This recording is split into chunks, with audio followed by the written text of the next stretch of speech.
This is such a lonely part of the river. Not for me. Why? Oh, the river here. It's too active to be lonely.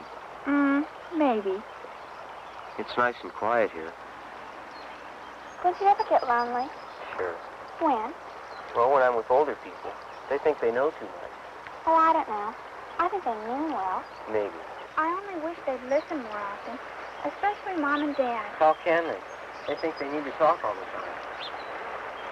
Ouch! What's wrong? Oh, this dumb tree. I got a splinter. Let's see. Go easy. Hold still now. How bad is it? Nothing critical. Can I operate? I mean, I've got nails like scalpels. You mean without an anesthetic? Sorry, no anesthetic for fever blisters or splinters. That's depressing. Don't despair. It'll be as painless as drug sleep. Besides, my skill for extracting splinters from soft young hands is legendary. You don't have a very doctorly look about you, Doctor. Looks can be deceiving, ma'am. Now just close your eyes and think painless thoughts. Well, as long as you're professional about it. Hold still now. Is it out?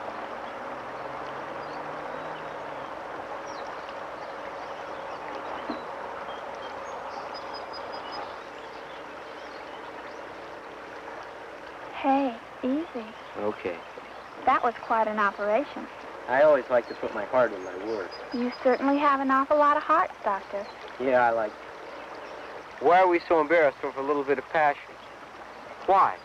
Because we're so young. We're old enough. We're not kids anymore. I know. Then why so embarrassed? Because we aren't experienced enough. Because we think anything more than holding hands is dirty. Derek. Well, I do. I feel guilt showing any affection toward you. Derek, don't. Honey, I don't want to hurt you, but I haven't got wires for nerves. Don't you understand? I understand. When I feel deeply, I've got to do more than squeeze your hand. Well, I've got to make something natural of it. I'm sorry, but I'm not ready for a lot of sex yet. You know that. Okay, so we're not going to jump into bed. That's not what I'm talking about. What are you talking about? Well, I have physical feelings about you I need to express. To choke them off makes me feel unnatural. You know, guilty all the time. What am I supposed to do? Give in to every passion that hits you? No. I've got to be true to what I feel is right, too. You wouldn't respect me if I didn't. So it's back to our hand-holding morality again, huh? Please, Derek, don't be cynical of my feelings. Okay. What's wrong? We used to agree on everything. We could share things together. Why isn't it that way anymore? I don't know. Maybe I loved you differently then. I don't understand. I can't explain it, really. I suppose, well, at first, we were just two people getting to know each other. Now I've got biology to worry about. Oh. Well, at times you make me feel like a brute. You hold me off at arm's length like you wanted me on a leash. I don't mean to. I know you don't mean to, but that's the way you make me feel. Derek, I'm sorry. I didn't What? Didn't mean to hurt you. You're trying. This darn splinter. That's strange. I thought my doctoring was okay. You're a bum doctor. Yeah, I can believe that. No bedside manner. There you go, teasing again.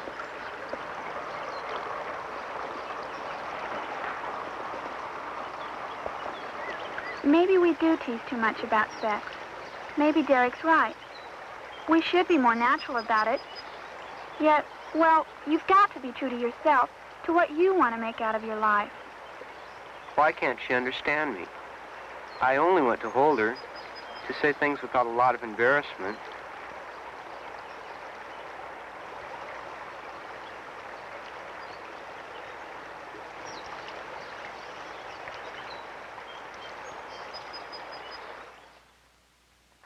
How much embarrassment goes on between couples over sex? I mean, is everyone so natural about it, it's like a reflex? Sweet reflex.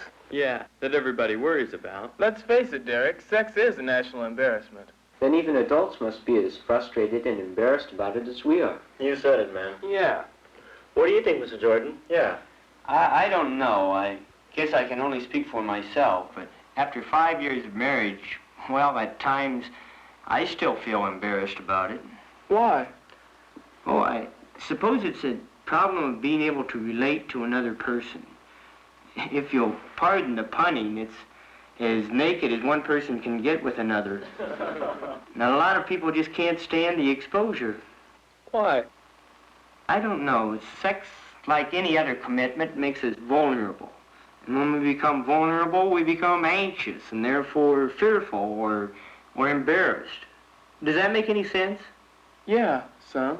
Then you're saying you can't have good sex without a good relationship. Can I ask you what you mean by good sex? Well, Yeah, tell us about it, man. well, any sex that leaves the feeling that you haven't betrayed yourself or the girl. Then you see sex, good sex, as a satisfying psychological encounter. Well, yeah. What do I mean when I say satisfying psychological encounter? Oh, that sex isn't all chemistry. That two people in love, well, have complex lives to satisfy as well as their bodies. That sounds like textbook sex to me. You tell him, Marv. How would you define the encounter, Marv? You mean having sex? Yes. Well, let's see. For one thing, it separates the men from the boys. How's that? Yeah. Well, it's something we've got to express our manhood. That says it, Marv. I wonder, too, if it's not something we have to express our humanness. Our what? Our humanness. You know, our total self. The whole man. Man, that sounds like an awful lot of sex to me. Craig, would you care to develop this a little more? Well, I think when I talk about humanness, I mean giving ourselves in the deepest level we can. In other words, you don't hold anything back. So with sex, if both of you are totally with it, it's a very human experience. Has anybody else got any thoughts on this? Are you equating in some way what is natural and what is human? I don't know. What makes any form of communication meaningful and human is the depth of involvement between the two people. How natural this is would depend on the society, I guess. Then what you might define as a very human experience, the society might define as unnatural. That is something you feel guilty about, like sex outside of marriage. Yeah, I guess you could say that. What does a person do if he wants to be human about sex in our society? If I could sit cross-legged and knew the answer to that question, I'd be the spiritual leader of millions. Don't be so modest, Craig. Yeah, Be wise instead of otherwise. sorry, I'm no wise guy. I've got a question. What's that, Marv? I'd like to know just how much thinking goes on during the heat of the struggle. I mean, it seems to me, you worry about the action first, then all these questions. Marv's right. All this mumbo-jumbo comes in after the action. Don't you think one of the reasons we're talking is to give the heat of the struggle, as you say, more depth of meaning? Why clutter it with meaning? So the act of loving becomes a human act, not an animal one. Man, the act of loving is a human act. I won't argue with you on that. What kind of human meaning do you give it then? I don't know. It's a man and a woman at their best, that's all. You don't have to be told about it, it just happens. In fact, when it stops happening, they might as well plow you under.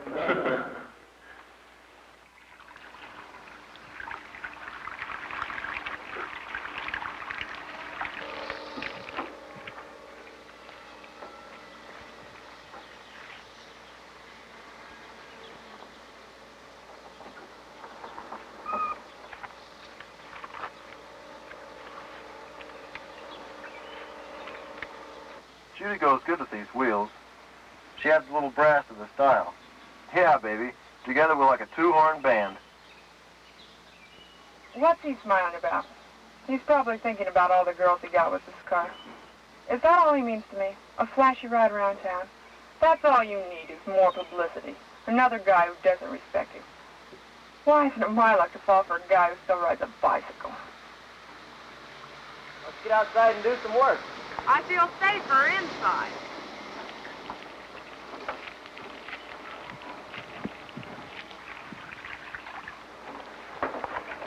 What are you trying to do, French me? What's the radio for? Because I don't want to talk. Judy? Judy!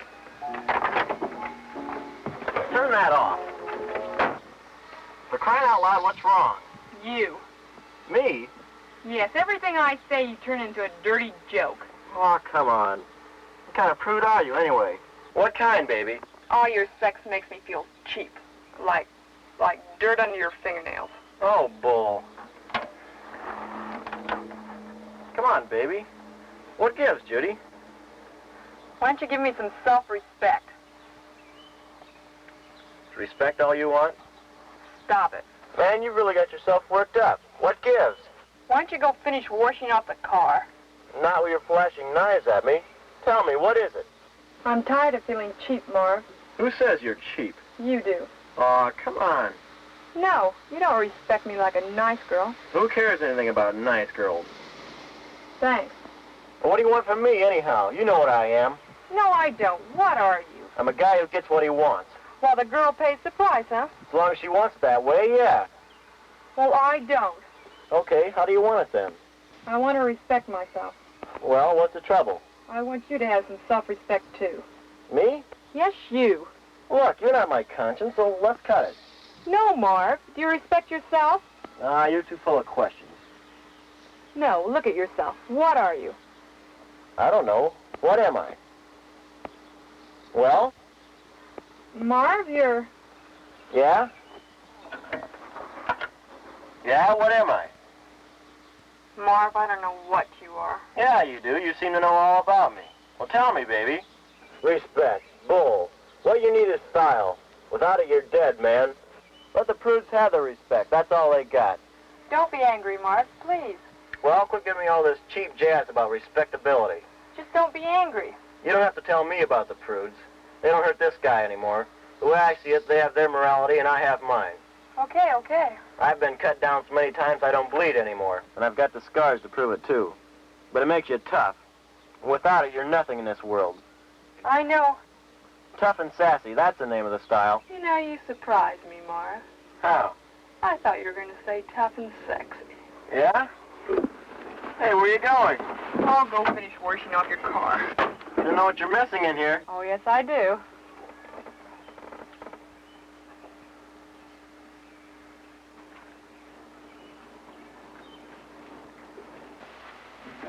I don't know. I think people talk too much. It happens every time a girl goes out with a guy.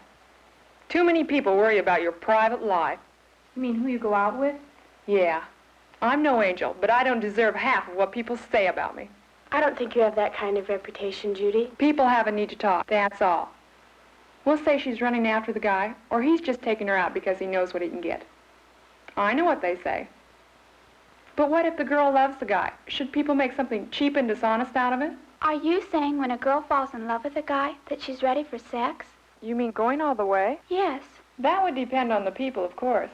What's right for me isn't necessarily right for anyone else. I will say, though, a girl worries about sex more than a guy does.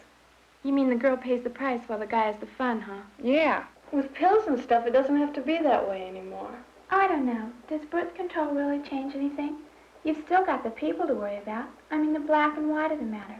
What's right and wrong? Yeah, but society's changing so fast, no one knows what that black and white is anymore. So that makes everything you do right, huh? No, I didn't mean that. What did you mean? We can't trust society as we once did. A few years ago, if society said that this or that was bad, and you did it, you felt guilty about it. Now we feel guilty if we don't listen to ourselves. That's too much like anarchy. I don't think we've come to that yet. I don't either. There are certain things that still have meaning. You know, the family, the church, the school. Most of us still believe in these things. Okay, but what about those who don't think they do? For me, anyway, it's bankrupt. Their solutions can't hold my world together anymore. How do you hold your world together, Lynn? With my own meaning. I know that sounds scary, and it is. But there's just so much self-deception in us all. Do you think we'll ever get to the place where we can disregard everybody else's judgment but our own? I don't know. Being responsible for your own life is a frightening thing. I can agree with that. You get involved once and you know. I mean, suddenly your whole life becomes your responsibility. You find yourself with a crisis and 1,000 questions. I did, anyway. What kind of questions, Susan? Oh, like, what does it mean? What did it do for me? Oh, anyway, I guess because I kept asking questions, I realized I wasn't ready for that kind of experience. It wasn't something I was too willing to admit, either. When you're our age, you know, you want to think you're ready for everything. Life, love, the whole works. When do you think you'll be ready for love? You know, the real thing. I don't know. When I know myself better. Maybe when I can be more honest with myself. No more Hollywood attitudes about love. Maybe that's why Greg is so important to me now. He tries to help me be more honest with myself. How does he do that? He keeps asking me questions. You know, he'll ask me, what's it really like inside? I didn't like questions like that at first. I guess I just didn't want to face up to some of my behavior. But after a while, I realized he wasn't doing it to be critical. He just wanted to understand how I felt about things. I realized that he's too intellectual. That's why I like to tease him by calling him Professor Y.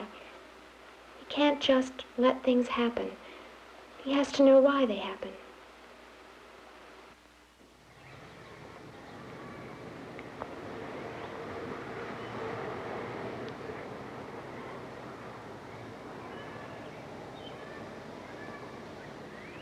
Why'd you do that? Why, Professor Y? Yeah, why? Well, when you outsmart yourself someday and end up behind a wire cage, I'll know how you look. Be serious. Well done serious or medium serious or... Why so glum? It isn't Black Friday, is it? No. Then why all the gloom? No gloom. I just don't feel like yakking it up. Oh? At times, I don't want to strain at anything. I just want everything to hang easy inside. To be free, huh? Yeah, like a streamer in the wind. I'd like that, too. To be free inside. Be quiet a moment and listen. To what? To everything. Nothing.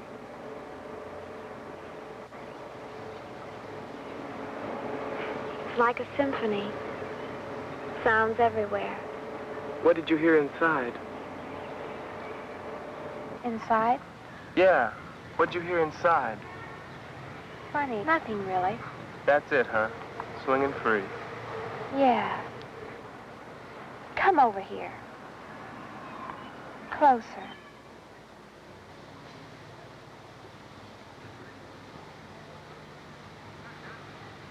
Sweet. Like sugar candy. Why so sweet? Oh, because suddenly I love you. I thought it was hands off of love. That was before you came along. Is that what you're really telling yourself? Inside? Well, no. Oh, that maybe I have a hang-up with love. You know, a need to be in love with love. Why? You're sounding like Professor Y again. Okay. I don't know. Being in love makes things add up.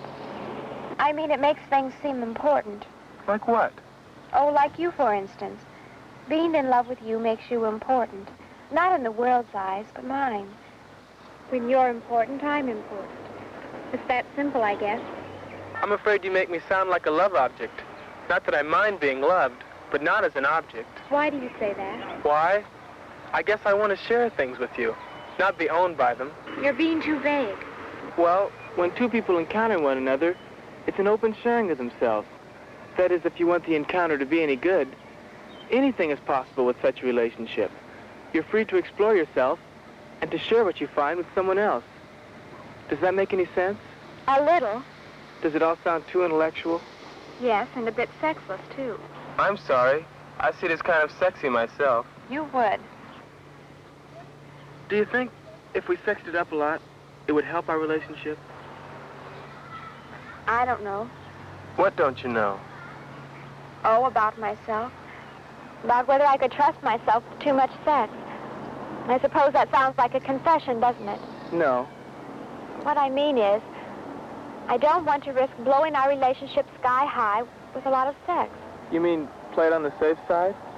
Yeah. Do you think we could do it? If we don't let it become the only meeting we have together. You know, you look wild and beautiful behind that wire. You look pretty beautiful yourself. My wild-eyed beauty.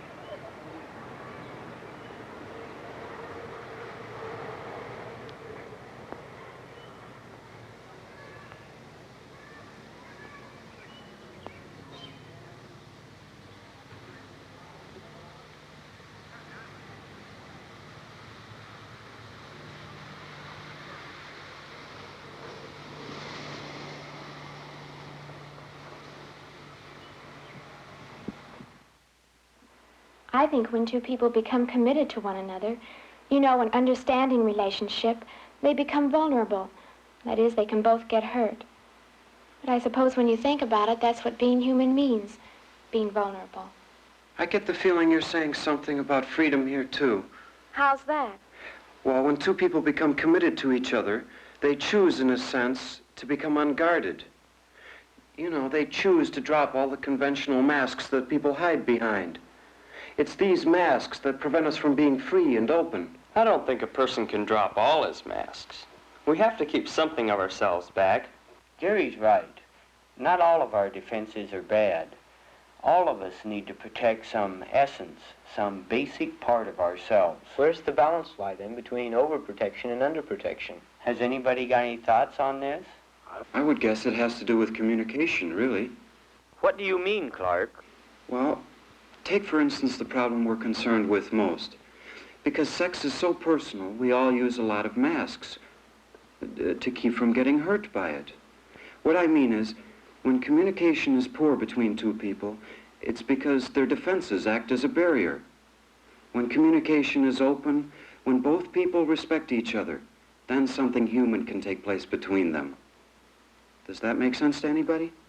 I think I follow your first part. I agree. Most of us have too many walls around us when it comes to sex. What worries me, though, is what if two people have a problem in this area? How does this communication thing fit in? Or does it? I think it does. I mean, the object is to carry on a dialogue over the walls, so to speak. Both of you exchange feelings. Both of you share a mutual concern for each other. If this concern is genuine, then both parties will have less of a need for the walls. Is that any clearer? What you're saying then, Clark, is the better the communication, the less need there is for defenses or masks. That's right. I wonder, does this lack of communication also exist in other areas besides sex? Well, I'd say it was true with sex. Then, say, fashion or politics or new cars. Let's face it, our whole society's hung up on this sex thing. In what way do you think it affects your own age group? Who knows? Yeah, it's hard to say. I mean, you get the feeling it's the only thing that's supposed to happen between two people. At times, I can't help thinking it's all out of proportion. Yeah, you can't see the forest for the trees. Or people make some big mystical experience out of it, or make it into some myth that nobody understands. Does anybody have a way of putting it into context? Yeah, cut the chatter about it. It's something that happens to you, like breathing. So why make a big thing about it? I don't necessarily agree. Why? Okay, so it isn't the big event that ad men beat their drums about. Neither is it on the same bodily level as scratching your scalp. What do you mean? Well, it's my feeling that sex is just another way of personally defining myself. You know, a way of communicating myself. What makes it so tough, though, is the fact that it's such a personal form of communication. You see, we define ourselves in everything we do. Only with sex, we're so much more obvious and open about it. I'll buy that. I don't know. It seems a little bit more complicated than that. Like a very complex game where you have to keep making up the rules as you go along.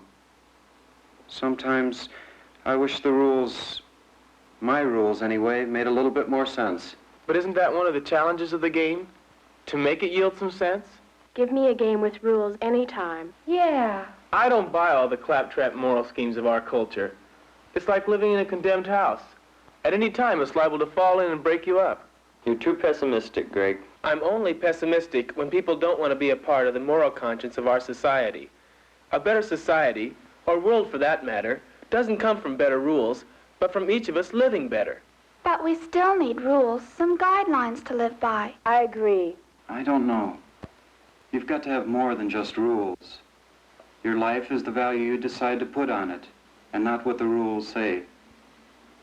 It's something you have to choose for yourself. I know this may sound too simple, but the rules begin with you. What I'm trying to say is that you're only as good as you think you are. The death total in Vietnam last year was 865.